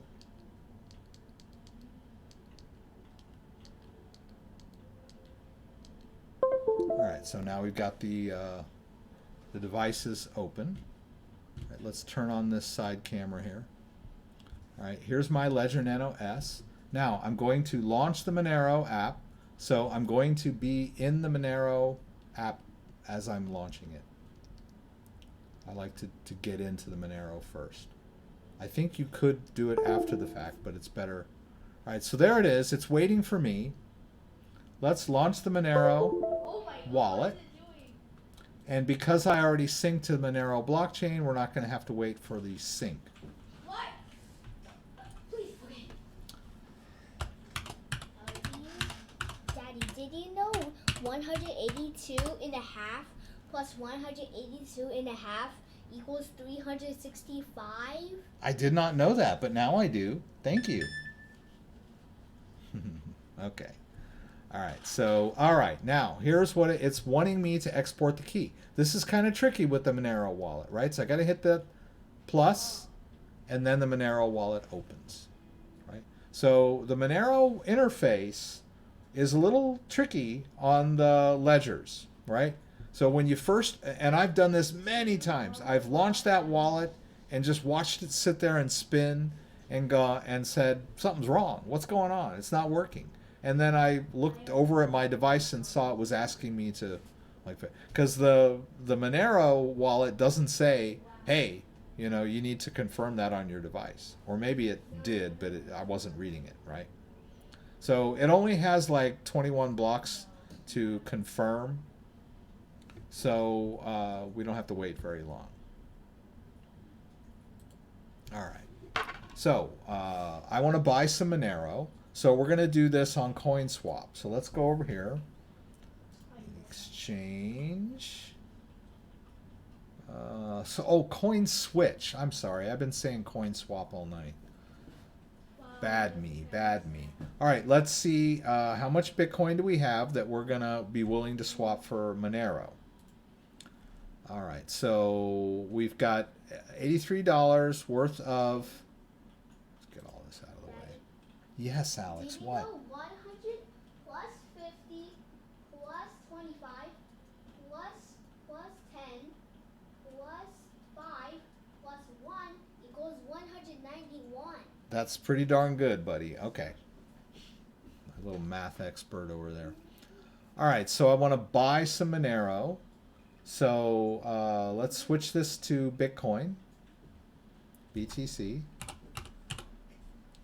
right? And I don't have 6 BTC. Let's go to XMR. All right. So how much Bitcoin do we have? Whoops. Oh, did the rest of that come in too? Yeah. The one from BINANCE US came in too. So we got about $100 worth of Bitcoin. So it's 0.16. Yeah, I would like to do, I'll do 0.165, right? Whoops. Where are we here? Oh. Where the heck are we? Oh, here we are. 0.0165. Is that correct? See how much, oh, we're going to get 2.4 Monero for that. That's pretty good, right? All right. Now I need to put in my Monero address, right? So where am I going to get my Monero address? From here. All right, so we go over to receive. Yeah, go over here. The wallet is now synchronized. There we go. All right. Unfortunately, I can't use the sub addresses on the CoinSwitch Pro. It needs the actual primary address. But it's encrypted anyway, so it's no big deal. But you can like increase privacy by creating new sub addresses in your Monero wallets. Right? All right, so I'm going to copy this into my clipboard. I'm going to go back over here and I'm going to paste it in. As you can see, I've used it before. Right? And then let's get up here. Right? 1. So that's 7. And Monero addresses are very long. All right, it ends with a 7. Yeah, 2QR7, 4ASW. So we got the Monero address. Right? Let's hit exchange, right?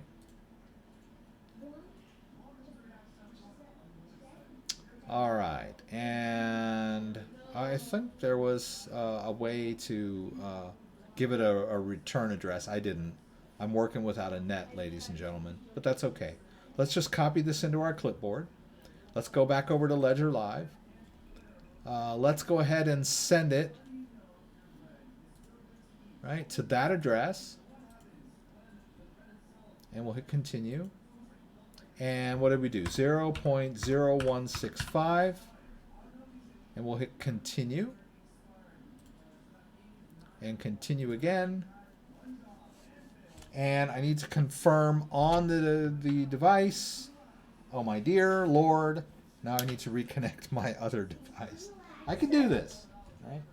So because it's just going to ignore and I'm done entering the Monero wallet anyway, so Monero doesn't care that I've got this other device connected now. So let me go ahead and hit enter my PIN. I hope you guys can follow this, and you guys are like, what is he doing? My God, what is this guy doing? Somebody help him. All right, so there we go. Let's get the camera back. I've still got that other ledger connected, but it doesn't matter because it's Ledger is looking for a device that's got Bitcoin open, right? And it sees there's 2 devices connected, and one of them is in the Bitcoin app, and that's all it needs, right? So it sees this guy, right? So let's review the output, the amount, the address we're sending to, which is the coin switch. Hit accept. Now I got to confirm the fees that I would incur on the blockchain for this. And we're done. Right? All right, now let's get this guy out of the way for a minute. All right. Now, I'm going to leave this up for the moment. I kind of got rid of this. Now, let's just wait and watch what happens on this side. This is CoinSwitch Pro. CoinSwitch is waiting for me to deposit the Bitcoin. So here's the way CoinSwitch Pro works, right? I can deposit, I can create a swap, a coin swap. You saw me set it up. I tell it where I want them to send the coin I'm after, right? I told them, hey, I want some Monero and I want you to send it to this address of my wallet. So they're going to send it right into my wallet. But they want me to deposit the Bitcoin into their platform, right? I could have done any other coin. I could have said, well, I'm going to buy some Monero with Ethereum, or I could buy it with whatever else is compatible, right? They've got a lot of pairs that you can do, right? So after I tell it where I want it to send my Monero, and we agree on the exchange rate, you know, I saw how much I gave them how much Bitcoin I was willing to send them. They told me how much Monero I would get for that Bitcoin, and so I was happy with that. There. Then they say, okay, send the Bitcoin to us. So I just sent the Bitcoin to them, and now I need to wait for the confirmation on the blockchains, right? So under the hood, what they're doing is they're receiving my Bitcoin, and then they're using it to purchase some Monero, right? They've got some sort of platform thing going. They may just be brokers, right? I'm not really sure how CoinSwap Pro works, CoinSwitch Pro. They may have their own liquidity, I don't know. But they're doing the exchange for me. And I'm not that meticulous of a person, so I'm not sure if this is the cheapest way to get a hold of Monero, but it is a way for me to do it without having to create an account and go through KYC, right? You don't need KYC to do CoinSwitch Pro, right? So yeah, they could probably figure out who I am based on my IP address, based on my, all that stuff. But other than that, it's pretty clean, right? I'm not really having to give out a whole lot of personal information to do this transaction, right? I just have to give them my Monero address and send them some Bitcoin, right? That's my personal commitment, So that's pretty cool. Now, the nice thing about this platform too is I can hit this track, and I can watch the process of the transaction go through. Now, we probably won't have enough time to take this into fruition, but I don't mind going a little bit over just to maybe see if this happens while we're on. And then over here, we would wait. Whoops. Let's go back here. Whoops, what happened? Did I just crash my Monero wallet? I think I did. That's okay. I'll just launch it again. Oh, you know what happened? Whoops. There's another ledger attached. It doesn't like that.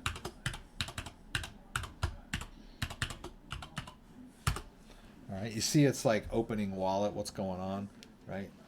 Let's see. Oh, yeah, it is. It's asking me to do this. All right. It wants me to export the key, which I will do. And, oh, it sort of did that, and it's kind of ignoring the other ledger. The other ledger is attached. Okay. So that's cool. So, but I doubt that we're actually going to see it come into this wallet anytime soon. It might be like 20, 30 minutes. Maybe it could be less. We'll just, keep an eye on what's going on here. Ah, see, there it says now it's exchanging. Right? So they're doing an exchange between my Bitcoin and their Monero, and then soon to be my Monero, and then they'll send it to me when all is said and done, and it will be in my own wallet. So what's cool about this platform here is that I don't have to set up an exchange account. I don't have to give them my ID. I don't need a username and a password or anything like that. I just make a non-committed. I make one deal with them. I say, okay, you tell me if I give you this much Bitcoin, you'll send me this much Monero. And they say, yeah. And I say, okay, fine, here's my Monero address. And then I send them some Bitcoin, and they handle it. Right? And then I don't have to deposit the Bitcoin on their platform and then make a trade, right? And then do a withdrawal, right? They handle all of that for me. I send them the Bitcoin, they send me my Monero. And it all occurs within my own wallet, right? I sent the Bitcoin from my wallet, my own wallet, and the Monero is going back into my Monero wallet, right? You could do the same thing if you wanted to swap Bitcoin for Litecoin, or Bitcoin for Ethereum, or Bitcoin for XRP. It's all good, right? But I like to buy Monero this way because it's kind of in the spirit of Monero. I could buy Monero on Bittrex or BINANCE if I wanted to, but it's not really that private when you buy it on an exchange that has all of your private information already, right? They know who I am, they know my social security number, and here I am buying Monero, right? It seems like out of the spirit of what Monero is all about. So here I am using this platform where I don't have to give them all that KYC. to buy some Monero. And I usually don't do this in public, but I figured I'd give you guys a treat, right? Very rarely do I buy Monero during a live stream. All right, so let's see what's going on, guys. Hey guys, what's a good place to buy some BTC? First time buyer. Lord Chango, check out the beginning of this video. My suggestion for the easy first time user is Cash App, right? Can't go wrong with Cash App. You don't have to buy a lot of it. You can just try it out, right? You can go to the Cash App, which is a great app for sending and receiving Bitcoin. Or I'm sorry, sending and receiving money between friends, but it also supports Bitcoin now, right? So Cash App, go over to the investing section and just say you want to buy some Bitcoin, right? After you've connected your bank account, you can buy Bitcoin or whatever, right? I'll just not do that. And we did that earlier in the video. So that's an easy, quick way to buy Bitcoin, right? You could also do it on Binance US, right? We were on Binance US earlier, and you can deposit US dollars in your Binance US account by directly connecting your bank account, right? Or your debit card. Pretty cool, right? And that's an easy way to do it. Now, but with both of these options, you do need to sort of connect your own bank account to these apps, right? So it does require, there's a process that you got to go through, but that's kind of the way it is with Bitcoin. You got to get it somewhere, right? Got to start somewhere, and it has to be like, connected to some of your legitimate, revenue streams, right? Your debit card or your bank account, right? Or you could go to a Bitcoin ATM if you wanted to do it that way. But Bitcoin ATMs charge pretty high rates. You could take a wad of cash and put it in a Bitcoin ATM, and you'd have to have your own wallet or your own Bitcoin address before you go. I think they'll help you. But they charge quite a bit of fee, and the last time I went to a Bitcoin ATM, it wanted me to KYC, right? It wanted me to hold up my ID. It wanted a selfie. And when it's like, they're not as anonymous as they used to be. Because I remember the first time I used a Bitcoin ATM, it didn't care who I was. It just said, insert money, scan your BTC address, and it sent BTC to me. But, so Cash App, Coinbase, another good way to buy Bitcoin for a beginner. Coinbase.com. You go over to Coinbase.com, set up an account, buy some Bitcoin. Pretty easy. Set up two-factor authentication. Keep your account secure. No, I'm not gonna. See if there's anything in here. Nah, nothing. CryptoDad's request confirmed. Hey, I got that other Bitcoin, right? The one that we started, when we started the live app, we bought some Bitcoin first thing. And then we sent it to our Crypto.com account, and it just arrived in Crypto.com. Don't see that Monero yet. Let's see what's going on over here. Hey, it looks like it's exchanging, and it's on its way to sending. I'm waiting with bated breath. Let's take a look at our Crypto.com account. And we can see that Bitcoin probably has arrived now.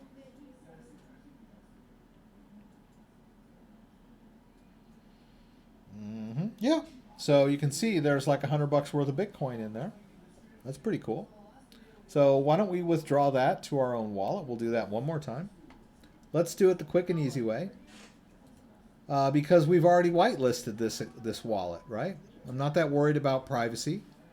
I don't care that I'm sending Bitcoin to the same address twice. But so let's go to Bitcoin here. Let's do transfer. Let's do withdraw. External wallet. And we'll just use that last address that I used because we know it's my native SegWit account. We'll just hit withdraw BTC. We'll tap the 100 where we can edit, and then we'll max it out. No. And we'll hit withdraw. And confirm. Sorry, my kids are making a bunch of noise back there. I need to two-factor this. So let's go to Authenticator. Let's go to the Crypto.com code. We'll tap. Copy that into our clipboard. We'll go back over here and we'll paste. Hit continue. And off it goes. Right? You remember, that time I didn't need to whitelist because I just went ahead and sent it to the last known address that they had in there that I had already confirmed, right? There. So it's been withdrawn. And it'll take it a little bit to withdraw from Crypto.com and go into my Ledger wallet, right? Oh, it went to 0, right? So there, 0. And you can see there that I've got some basic attention token. So why don't we send that to our Ledger?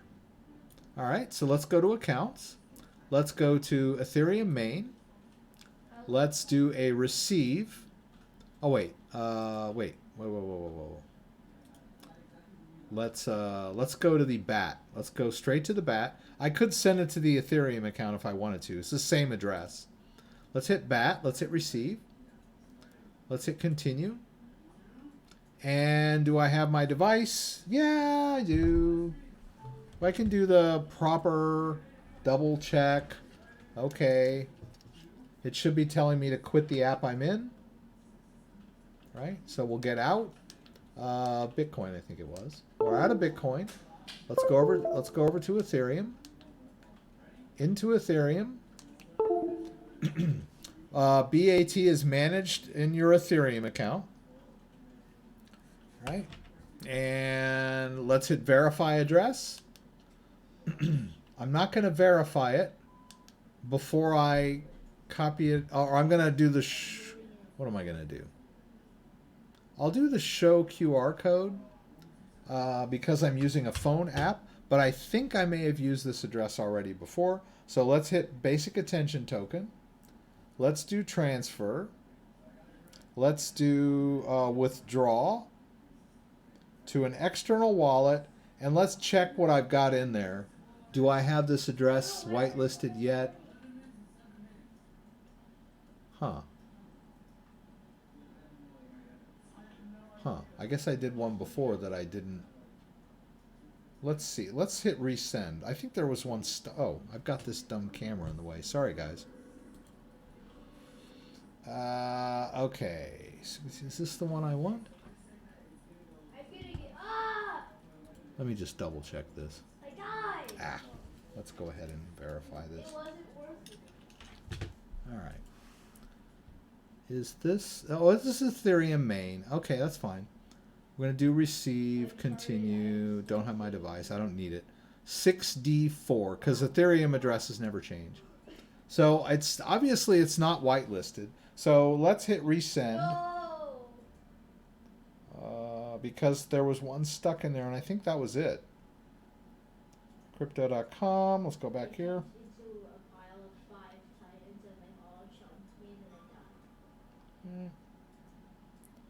Now let's see what happens here. Confirmation request. Please check my email. They should send me an email. Oh, that's not right. Oh wait, that's the wrong one. That's this guy. Hey, that's it. See, I had tried before. I'm going to confirm that. I tried a few days ago, I guess, and they never, like, totally confirmed it.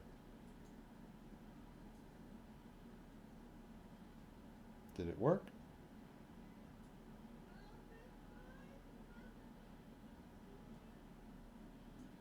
There. Ah, there it is. Okay, so Ledger BAT. And you can see that that's the address. I'm sorry if that was confusing to you guys, because I didn't do like the from scratch confirmation, because there was one previously that I guess I had done earlier a few days back and hadn't finished, or it flaked out on me for whatever reason. But that's the address, right? You can see it matches the address of this BAT wallet. BAT, Basic Attention Token. let's withdraw our BAT, and we'll edit. Let's max it out, 949 BAT. We'll hit withdraw, and we'll confirm that, and we'll put in our two-factor. Ah, wrong guy. All right, copy paste or copy. Go back. Oops, come on, Rex, you can do it. Let's paste it into crypto.com. Hit continue. And there we go, BAT request. Now the reason I went ahead and did this at the end is because it's gonna like do it fast. BAT goes to 0.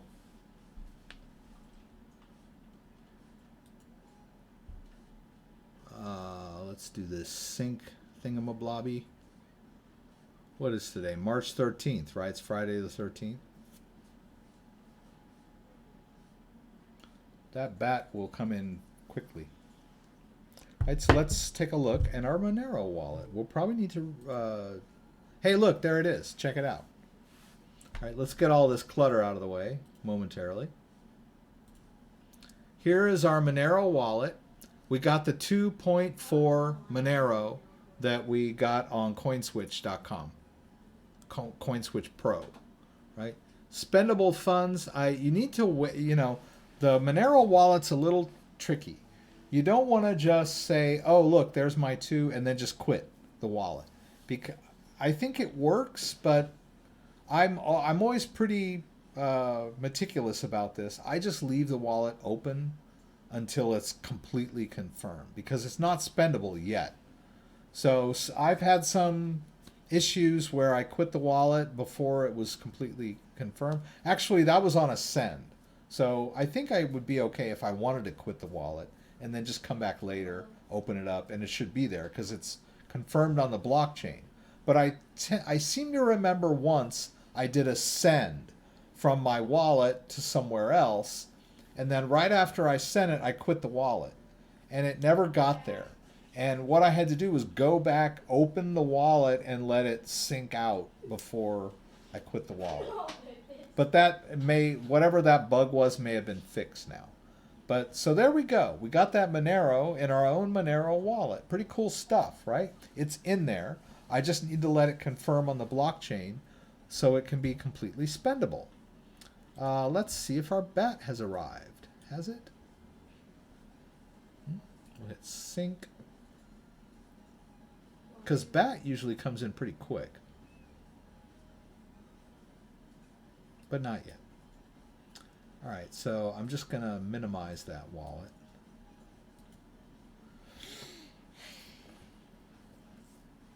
Why? Oh no. That one does not have a head. Let's see what guys are asking. I'll hang out until, whoops.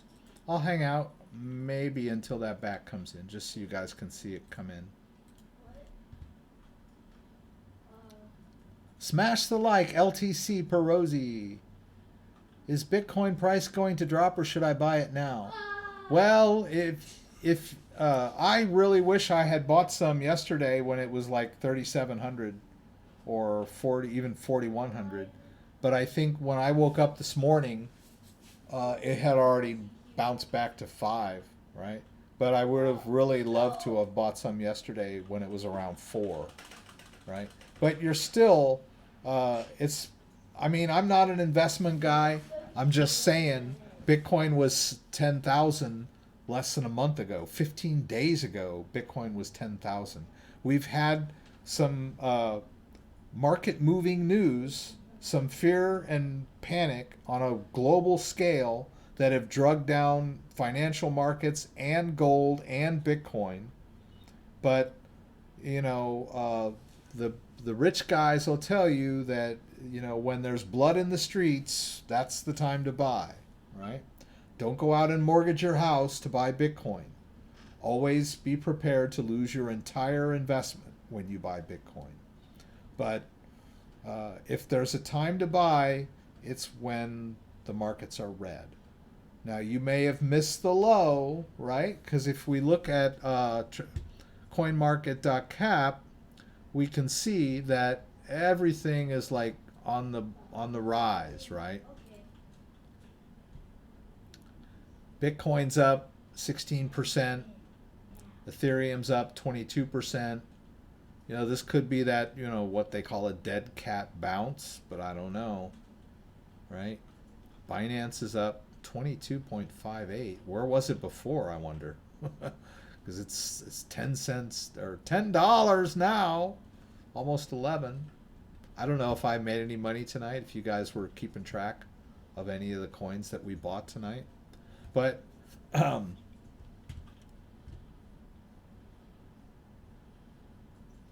so when do you reckon I should buy Bitcoin? Anytime you want. But red days are good. Where's a good place to buy VeChain still? I'm in Florida and Binance US isn't available. I'm not sure. You might try just Binance because you might still be able to create a Binance account without KYC.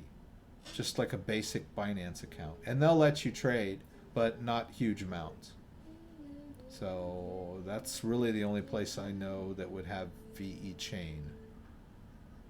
Other than any other foreign exchange, like Korean exchange or whatever. I don't think they got VeChain on Coinbase. I have a Nano X. Does the Sync wallet still work? Yeah, as far as I know. You got this Sync wallet here.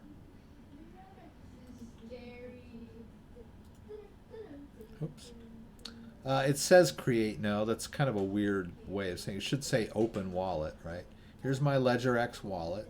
And there's some in there, right? If I wanted to send it, I would have to enter the app, the VeChain app, and then I would confirm any like withdrawals using the buttons, right? But yeah, I mean, as far as I know, it still works. It was the old VeForge Vault that doesn't work anymore. Their website-based wallet. This is the new standalone wallet. You just got to go download it from the VeChain website.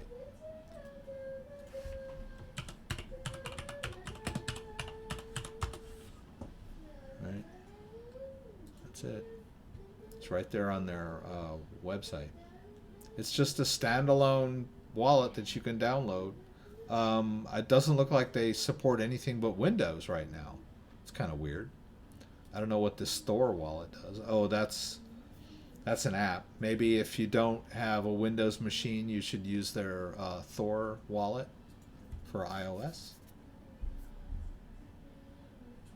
All right. Well, best of luck to you. I hope you can figure out a way to get your hands on some VeChain. That would be cool. So let me just see if anything has arrived. Is that bat in yet? I don't see the bat. Not yet. It'll come. Oops. Nope, that's something else.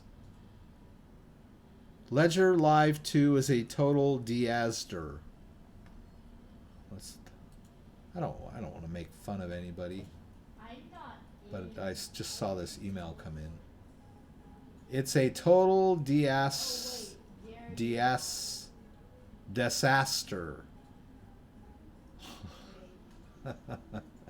Total disaster. Please test your software before publishing. A lot of people are having trouble with Ledger Live 2. As you can see, I've been using it seamlessly all night long. I'm using Windows 10.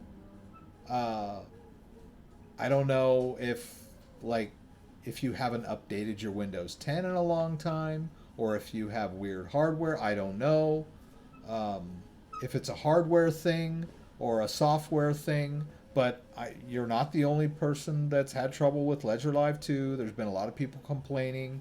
I walked people through some what I consider to be clean installs, and they're still having issues. So I don't know if it's something. They must not have tested it on every single iteration of Windows 10, because Windows 10 is constantly being updated. So maybe if they haven't updated their Windows 10 in a year or two, somehow froze updates or whatever they did, so that they're not running the same software I'm running. I don't know. Or they're running Windows 8, or they're on Windows 7, or they're on a Mac. I don't know. But there are people out there that seem to be having trouble with Windows Ledger Live 2. But it's fine, working great for me. If it would just sync so that we could see that back come in, I'd be happy, and I'll sign off. It's 10 o'clock and it's not here, so I'm going to sign off. I've been doing the live stream for 2 hours now. So, yeah, James says he's not having issues. All right, guys, so I'm going to take off. Oh, okay, so Juju says you can buy some VeChain on KuCoin. There you go. Check it out. Alrighty, guys. Oh, there it is. Yay, finally. The back came in. Boop-a-doo. So there we go. So, you watched me buy some BNB. You watched me buy some BAT. You watched me buy some Bitcoin. You watched me buy some Monero. I bought a lot of cryptocurrency tonight at some dirt cheap prices. So, best of luck to the rest of you guys out there. If, you know, when days are red and the coins are down, buy. They might go down further from here. I don't know. And I'm prepared mentally to lose my entire investment if necessary. That you just have to be hard-willed about that, right? I've watched my portfolios go over the last couple of days. I watched it go from like I was up 10, 20, 30%, and then I watched my whole portfolio go down to like a total 40% loss, almost 50% loss. But I hung on, right? And here I am buying a little more, right? So that's the way it goes in the crypto world. You got to be prepared for that. So anyway, best of luck to all of you guys out there. I don't really mean this to be an investment thing. This is just a how-to thing. You guys make your own decisions, but if you have trouble with the mechanics, check out my live streams, check out my YouTube videos for how-tos, and more power to you out there. Don't forget, we do this every Friday, 8 p.m. Eastern Standard Time. Please join me for my live stream from Michigan every Friday, 8 p.m. Hope to see you there. If you like this video, give me a thumbs up. If you'd like to subscribe to my channel, I would appreciate it.